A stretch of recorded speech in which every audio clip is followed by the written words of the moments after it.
Is the AI itself getting better? Is it speeding up as well? Again, when we consider the competitive advantage, asterisk asterisk yes, exactly.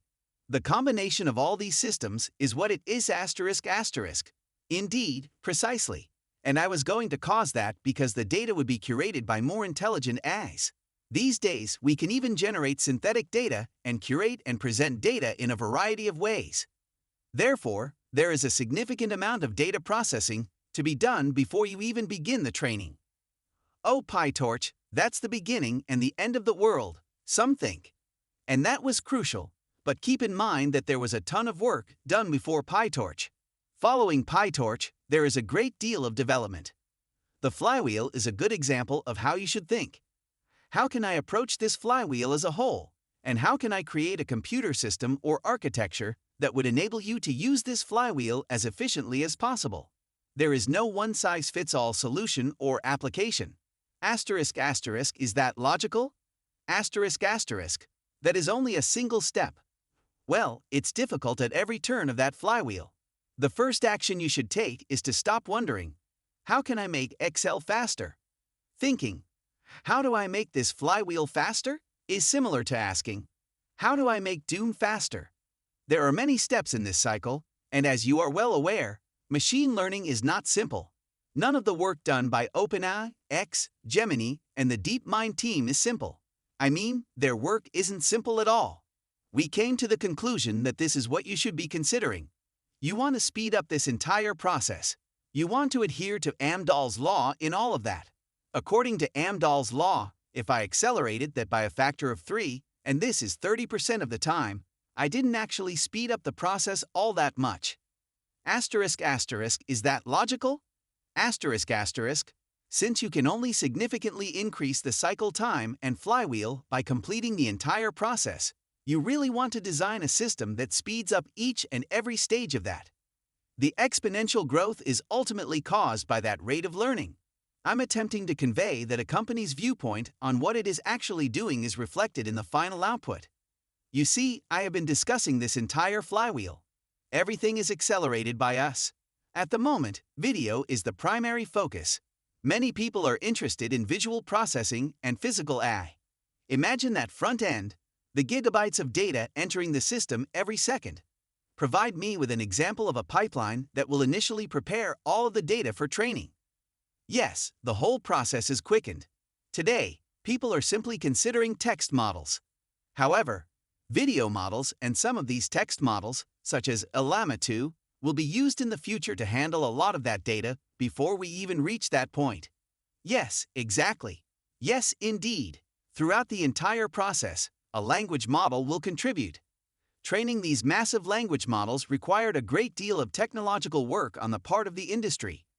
We are now employing language models at every stage, which is really amazing. Asterisk asterisk, well, Intel is really great asterisk asterisk, because they were likely the first corporation to be exceptionally skilled at manufacturing, process engineering, and production. Intel is exceptional. Their genius was that one click above manufacturing, which is the process of creating, designing, and architecting the chip in the x86 architecture, and creating ever faster x86 processors. They combined that with production. Our company is a little different because we understand that not all transistors need to be perfect for parallel processing. Every transistor must be of the highest quality for serial processing. For parallel processing to be more economical, a large number of transistors are needed. 10 times as many 20% slower transistors are preferable to 10 times as many 20% quicker transistors. Asterisk asterisk, is that reasonable asterisk asterisk, they prefer the opposite. Thus, parallel processing differs greatly from single-threaded performance. We noticed that improving oneself is not the goal of our world. Our world is basically about getting better every day, but we want to be as good as we can be.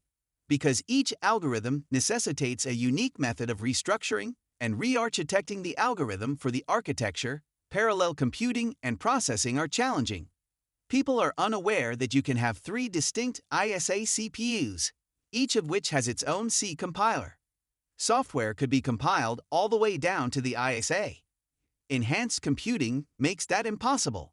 parallel computing does not allow for such. The depth of the actual nvidia AI mode is, to this day, one of the most misinterpreted aspects of nvidia. I believe there is a belief that a person has won as soon as they create a new or improved chip. In actuality, however, you have been working on the entire stack for the last 10 years, including the GPU, CPU, networking, and most importantly, the software and libraries that allow apps to function on NVIDIA. Asterisk asterisk well, thank you for acknowledging the evolution of computing asterisk asterisk. You understand what I mean when I say that the reason why people believed, and many still believe, that you could design a better microprocessor is because it had more FFLOBs, more flips and flops, and more bits and bytes. Indeed. Additionally, you may view their keynote slides. It has bar charts, flips and flops, and other similar stuff. That's all well and good, you see, horsepower does count. Indeed, these matters are fundamental. But regrettably, that is outdated thinking. The fact that the software was a static Windows application is an example of outdated thinking. Therefore, creating ever faster chips is the ideal method to enhance the system. However, we came to understand that machine learning is not the same as human programming. Machine learning encompasses the whole data flow, not just the software. The flywheel of machine learning is actually the most crucial component. On the one hand, how do you envision enabling this flywheel and allowing researchers and data scientists to be productive within it? That flywheel begins right at the start. Many people are unaware that AI alone is somewhat complex and that it requires data curation in order to teach an AI. While maintaining the original structure and purpose, this version fixes spelling and punctuation mistakes. If you make any changes, please let me know not covered by me. Nvidia is fairly reliable. However, except than that, you're correct. For example, with all of Apple's harsh remarks this week, there are still a lot of unanswered concerns. I believe that Apple is still experiencing anxiety as a result of the somber day and the previous remarks that somewhat countered some of the encouraging China sales statistics. Additionally, Nvidia CEO JENSEN HUANG stated in a recent interview that he sees the company deploying 100 million AI agents in the future. The rivalry between Salesforce and Microsoft is currently being closely observed, particularly due to the vast amounts of enterprise data that both businesses own. Earlier this week, Microsoft CEO Satya Nadella predicted that AI agents would eventually be just as commonplace as apps. Salesforce has already introduced its agents via the digital help platform called Agentforce. So, have we abandoned Intel? We shall see. On Thursday, they released their earnings.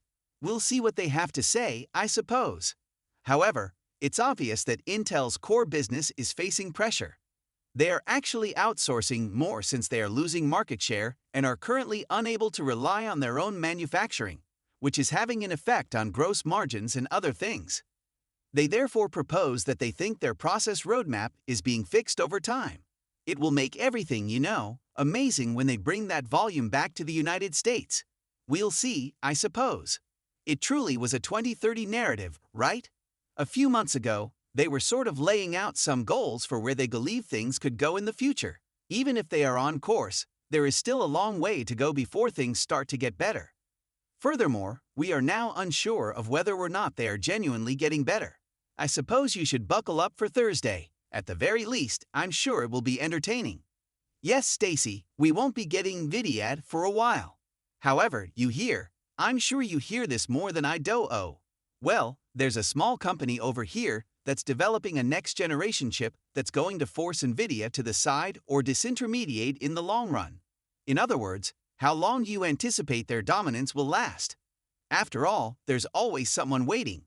You do realize that this market is huge. It is absurd to think that there won't be anyone else vying for a piece of that pie. They are, of course. So, over the course of 10 or 20 years, Nvidia has established a strong presence in silicon, hardware, software, systems, and ecosystem, correct? Additionally, they have installed those moats. In order to be material in that industry, you have to break through those moats, which is extremely tough to achieve. I'm not saying that people can't obtain small pieces. AMD and others are obviously gaining small pieces. Particularly for a new business. it stealing a significant portion of Nvidia at this time.